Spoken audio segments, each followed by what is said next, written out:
Welcome to Missouri Politics. A week so packed with political news we couldn't even have a featured guest. We have an opinion maker, apparently you're going to like it. Jane Dueker, friend of the show, welcome back. Nice to be here. Rising star of the Democratic Party, Representative Ashley Bland Manlove of Kansas City. Thank you for driving all the way over and joining us. My pleasure. Mary Elizabeth Coleman, I heard the best comment ever, running for state senate. Greg Keller said if he could buy stock in a politician, he'd buy it in you, after a big Washington Post article, right? That was very nice of him. I think I'll take the compliment. If he gave you, if he complimented your political career or your hair, I think that would be a great thing. Jim Gwinner, Republican, longtime strategist. Welcome back to the show, sir. Thanks. Great to be here. Representative Coleman, I've seen you be outspoken. It's an interesting fight brewing, right? So one side, the legislative leadership come out with a map. We got 8 members of Congress. We got so many Republicans, so many Democrats. You could divide them 6-2. You could divide them 7-1. The legislative leadership come out with a 6-2 map. Now there's folks that have come out and said, you know what? You could draw 7-1. To me, it's like I could see people, if everybody complains about gerrymandering, of course you're going to gerrymander. It's just maybe, is it smart to divide your Republicans 7 ways instead of 6 ways? Well, listen, I think it's smart in politics to talk about only what you know about. So I'm going to talk about CD2. The way that it's been drawn this last decade, nobody but Ann Wagner could have won and held on to the seat. And we have got to do what we can to make sure that that seat is safe, not just for her, but for the next person as well. So I'm really focused on CD2 and trying to make sure that we keep that seat. Like? Well, I really love that she's my representative. I'd love it if the city of Arnold could continue to stay in the 2nd district. I think Eureka makes a lot of sense. So I'd like to see it a St. Louis County-centric seat still. Jane Dueker, you can commiserate with this. You were around for one of these at one time. The truth of the matter. Comment on my age. The truth of the matter. It wasn't even the last. This one was the last Maybe one. a couple even. The previous one, yeah. Yeah. So you have St. Louis County. Yes. And you have Dean Plocker. You probably everybody wants their county to be together. Congresswoman Wagner wants St. Louis County all together. Dean Plocker's the floor leader. Jefferson County's where the speaker's from. He wants Jeff County together. Now you got Franklin County. That abuts it. That's where the pro tem's from. Then you got St. Charles County. They all want their county together. You cannot draw these counties together. The music's going to stop and somebody's going to be out of a chair. Who's it going to be? That's a good question. There's just not enough people to do it all. There's just not enough people. And I do think that a 7-1 is a stretch. I think even with the courts, that's probably a stretch. I don't know why you would attack Representative Cleaver.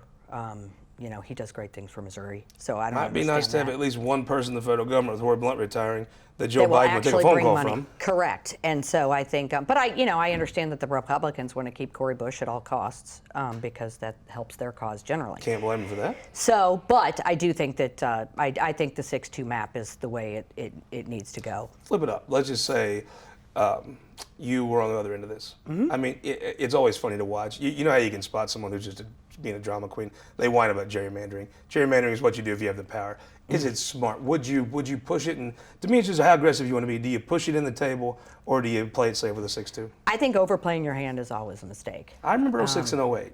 Been a while, but yeah. But I mean, I think especially when you're taking out and you're going after minority candidates, it's just always a risk. And so I wouldn't advise it. I think they should keep their seats safe. And elections matter. I get that, and I've always believed that.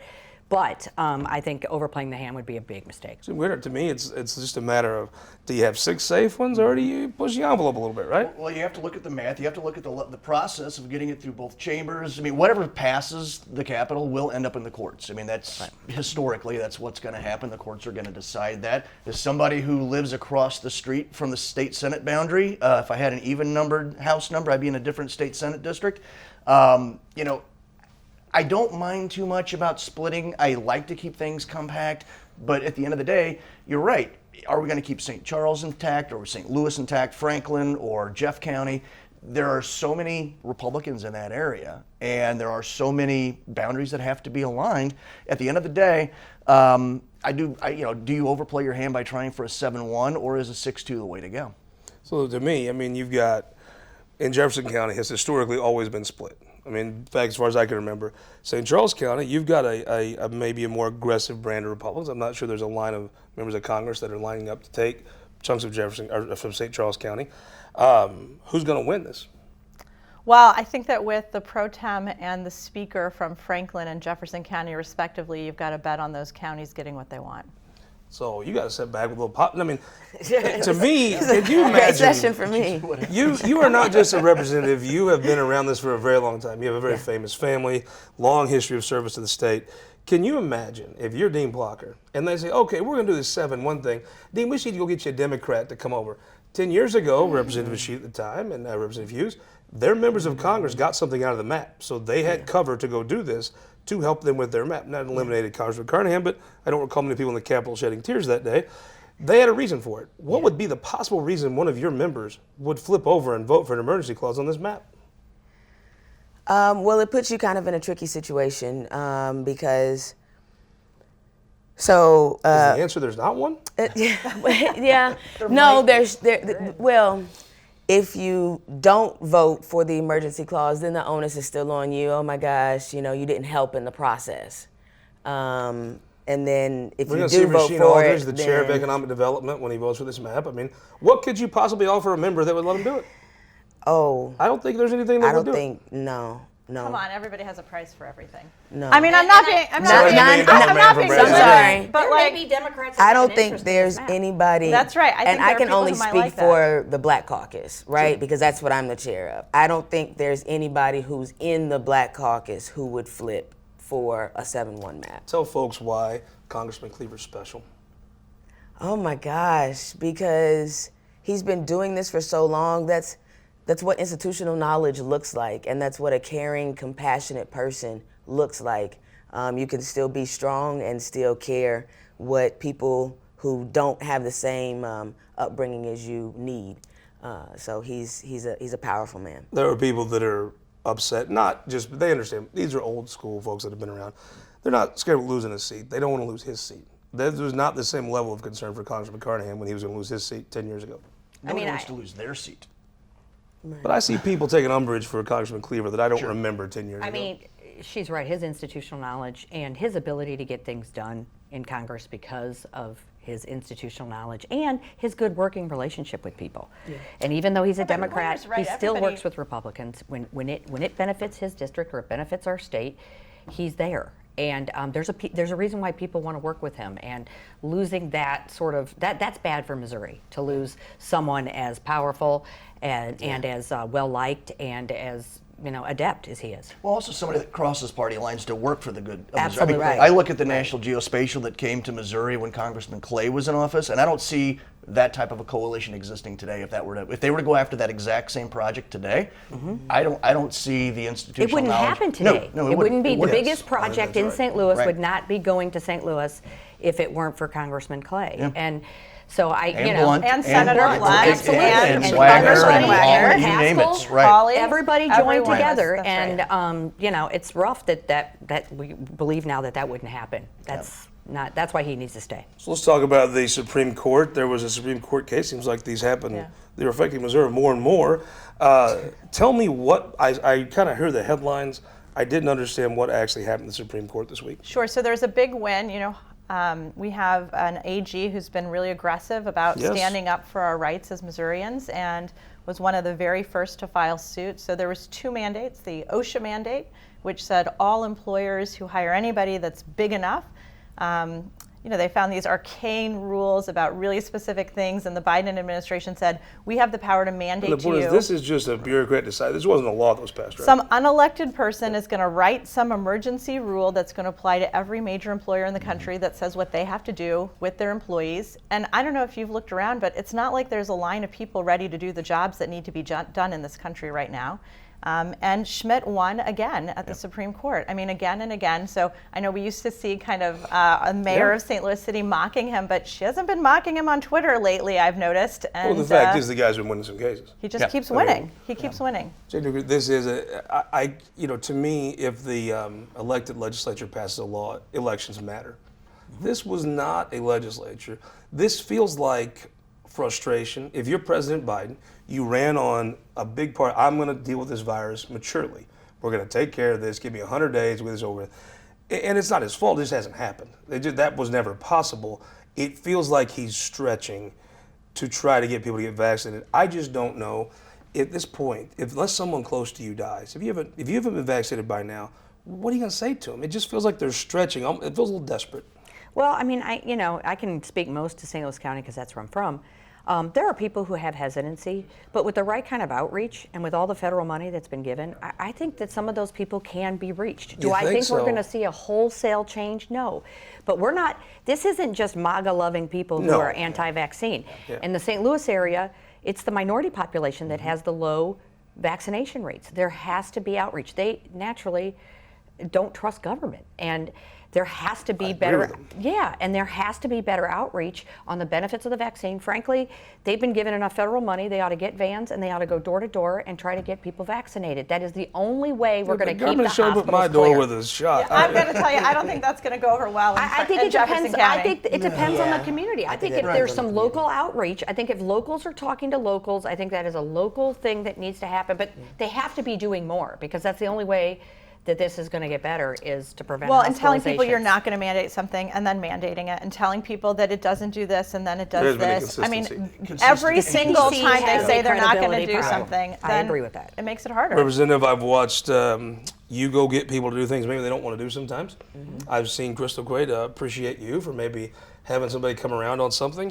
What would you possibly say to someone a year later? They've had all the stuff. Let's be honest. Everybody in the world said, get vaccinated, get vaccinated. If you've said no up to now, and unless someone close to you dies from COVID, I honestly don't know truly what a person in politics could do to get you to do it. Well, you always try to reason facts and history.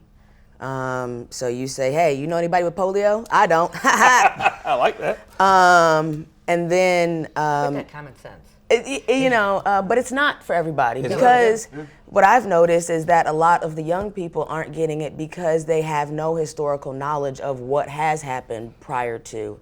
So they think that, this is just something that we came up with overnight, and every time, it updates, we've lied to them about the time before, and it's like, no, just like your phone updates every time, like, this is a vaccine. We've been doing this for generations now at this point. We've eliminated several diseases from the world almost, except for like in 2 countries that don't have access to anybody.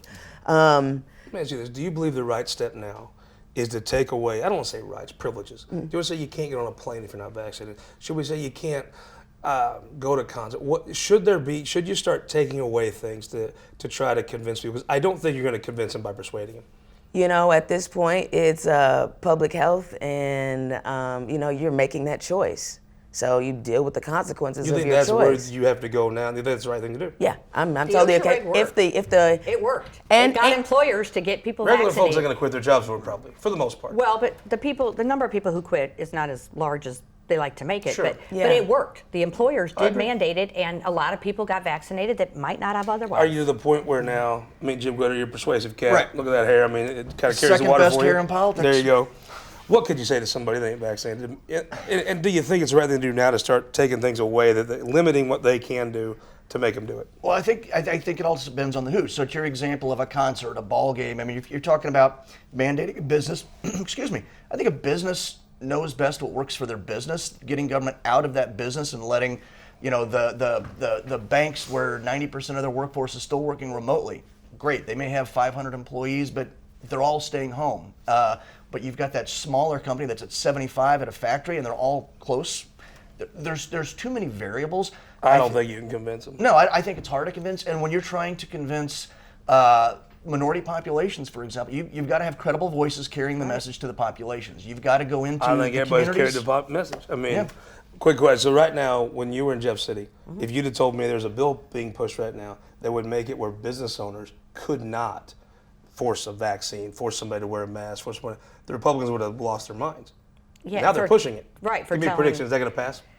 I don't think so. It's going to pass? Are they going to be able to take? They're going to take away that power from employers to make people get vaccinated. No, not in the Missouri Well, I legislation. don't think that's what the bill that's being proposed does. I think that what the bill proposed does is it says more information about the definitions of what a religious exemption means. We have 40% of this population has no religion, and so what does it mean for them if they object, and how does a business try to deal with that? It means you're making it up because you don't want to get vaccinated, but right? no business wants to go out and decide is your religious belief true or valid. I think they could use a little bit of guidance about what is and isn't valid. I think that they would use some guidance to be able to say what do they need for a medical exemption. As a person who owns several Missouri businesses, when the government starts giving me guidance, I start grabbing my wallet and getting nervous. Are they going to pass that bill?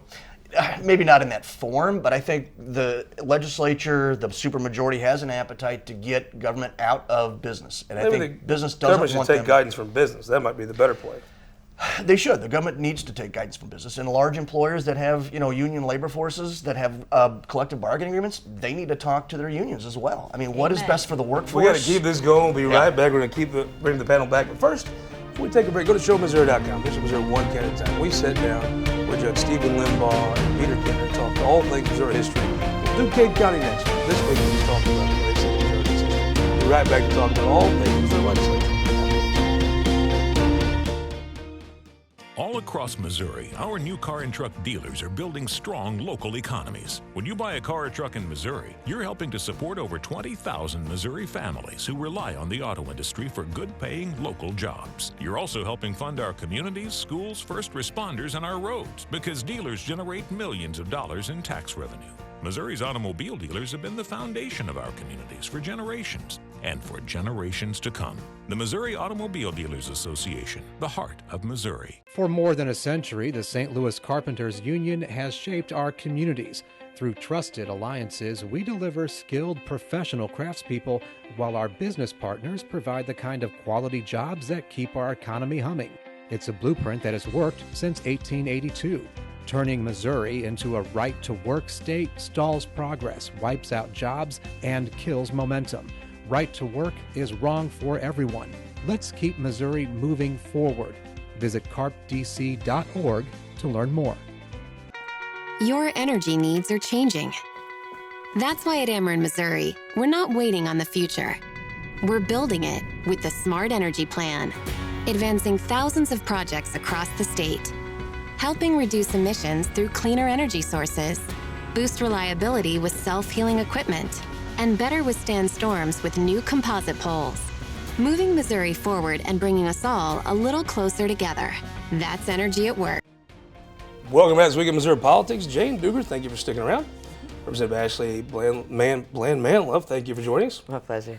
Mary Elizabeth Coleman, Rising Star from Jeff Coe, appreciate it. The Iron Lady of Jefferson County. Have you got rid of all the mess there yet? Almost. Working on it. And Jim Gwinner, Public Strategist, thank you for sticking around. Thanks. Jim Gwinner, we were talking during the break, the bills that are moving through deal with schools. You were talking about a school board meeting. Right. Essentially, right now, I guess they want to take the charter schools, it's St. Louis and Kansas City things. I guess they don't get the same amount of money as maybe a public school per kid, and they want to give those charter schools more money. Right. Where are you at on that? I'm a big fan of charter schools. I'm a big fan of anything that helps get kids better education across the board. And I think we need to, kind of take a comprehensive look at education because things that are working in Neelyville or Hannibal may not be working in the city of St. Louis. And they're all different. But it was the craziest thing. Yeah. Representative Jeff, I don't know if you know Jeff, heck of a guy. He actually owned his own home as a business owner. He's kind of a rare bird in his caucus anymore. He found at this charter school in St. Louis, they had folks on there trying to get you to sign petitions for AOC's bills, teaching you how to write Black Lives Matter support letters. I was the craziest thing. I mean, if they were doing that at Centerville, oh my God, the Republicans would have lost their minds. I can't believe there's some Republicans going to give more money to this. Do you think it comes out? I think it's a tough fight. I think education funding is one of those issues, and there's a lot of education bills. I mean, the House Education Committee this week that looked at 3 bills. I think they had 1,000 witnesses for the 3 bills across the board. I was tracking legislation. The website crashed at 1,600. Yeah. So let me ask you this: does this bill that's going to give more money to these kind of radical socialist activists, will that make it to the floor? Oh yes, definitely. Well. And I remember, This is actually like the 3rd year that I know that we've had this discussion. So it makes it to the floor. Now, does it make it through the Senate? That's a whole nother beast. I remember back a year and a half ago, there was going to be a bill to drastically limit Kim Gardner's ability to prosecute murders. And it was the speaker that stepped up and said, no, we want Kim Gardner to continue to prosecute these murders. I wonder if there's a tie there that makes some of these. I was shocked at just the aggressive political promotion from this charter school. Yeah. I guess maybe there's a tie? I'm in an interesting predicament because I'm a Democrat, but I have a whole lot of charters. Like I only have 2 traditional publics in my district, and I have about 8 charters. So the good thing for me about charters is that you get that flexibility in the curriculum. So there's a lot of, like the Nicole Hannah-Jones 1619 Project Charter. Sure. So I'm very okay with that. But I think the biggest issue is that we're not funding education the way that we're supposed to, and I think that like we wouldn't need the charters if our traditional public schools were good.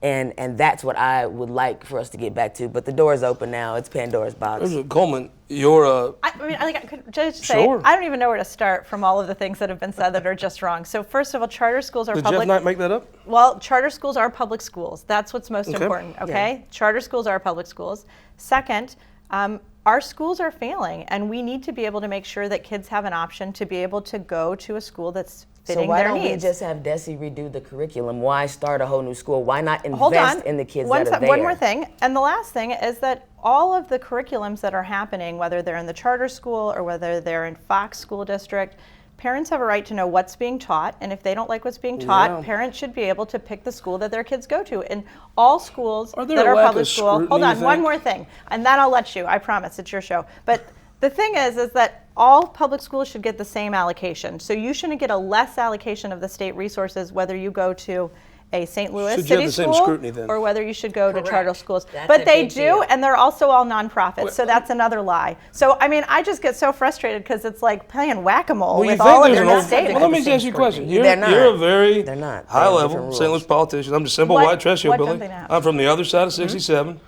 Do you think an old boy swinging a hammer at Herculaneum today, gets off work, looks at his paycheck and says, you know, I didn't send enough money to radical socialist Black Lives Matter activists? I don't know that he does. No, I got to tell you, I think he'd like to see his taxes go down across the board, but I don't think I anybody'd agree. agree to. I mean, we can't seem to get that through either. We're only increasing taxes in Jeff City. So there's a lot of things happening that the guy in Herky doesn't like. Do you think maybe the thing is because we all love public schools, you know, Herculaneum, you got the Black Cats and Coach Boss, they get scrutinized at a far different level than charter schools. And I think that's why what Representative Knight found was so startling to people. It's not that, you know, obviously, if that was happening in a public school, oh my God, the outrage. But I mean, you've got, this is the Jefferson County that produced Bill McKenna and Tim Meadows and Jeff Rorta.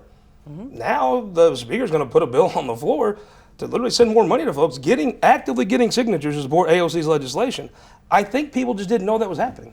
No, and I agree with the representative. The reason why we're here is because, you know, we've been defunding education for a very long time, since I was in the governor's office. Then all they did was just change the formula to make it look like we're not defunding. So, I mean, the bottom line They is, went back to the old formula because they realized people didn't want to lose more than $500 I'm old enough to a remember when the day. old formula wasn't the real formula. So, sadly. So, yeah, right. And so, I think that, we have an urban education crisis, and so charter schools were supposed to be sort of the miracle, but they're not performing any better than the public schools. Education is hard.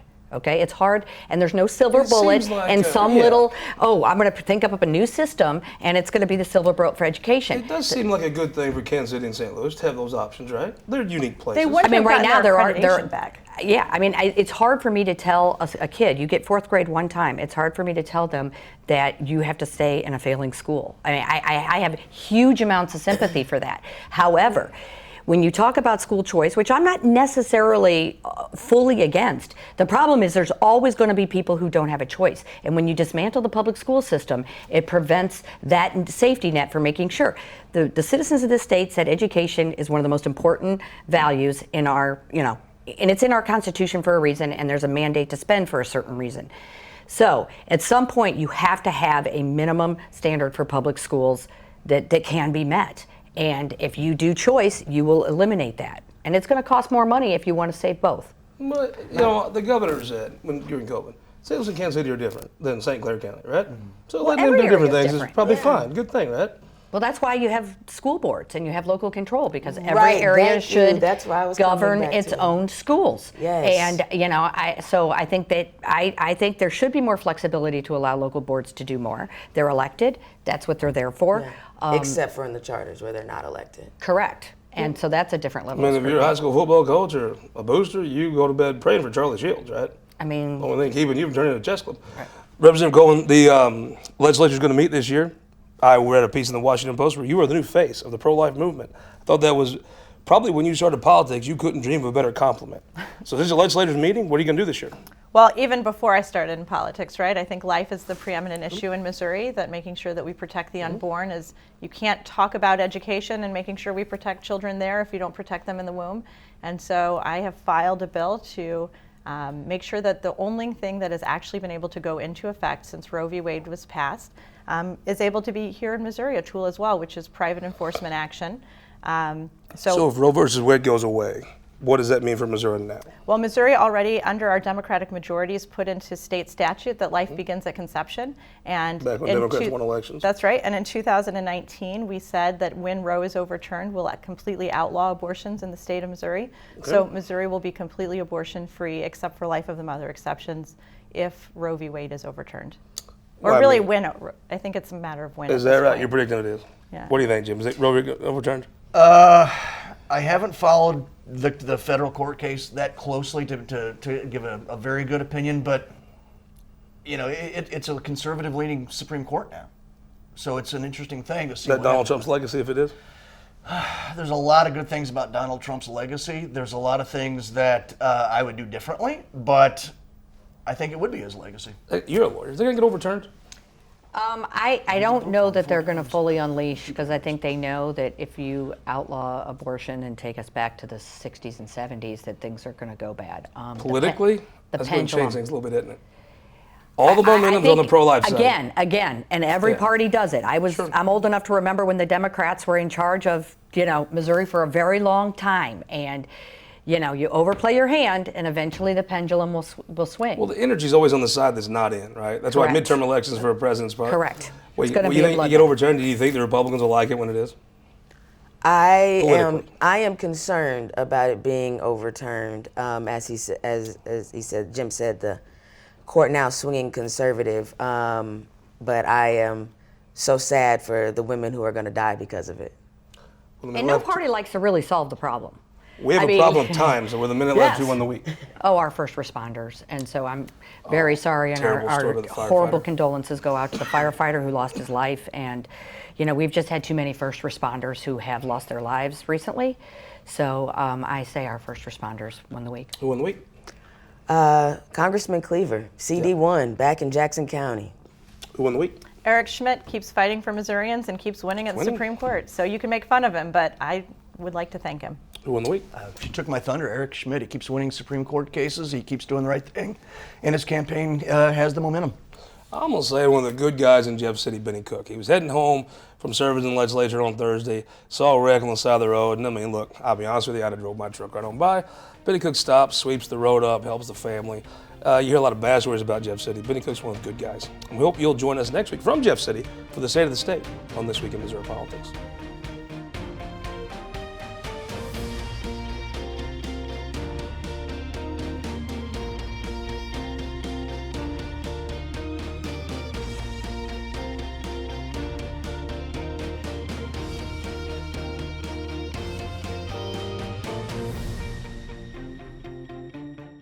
This Week in Missouri Politics, sponsored by the Missouri Association of Career Fire Protection Districts, Spire, and Sterling Bank.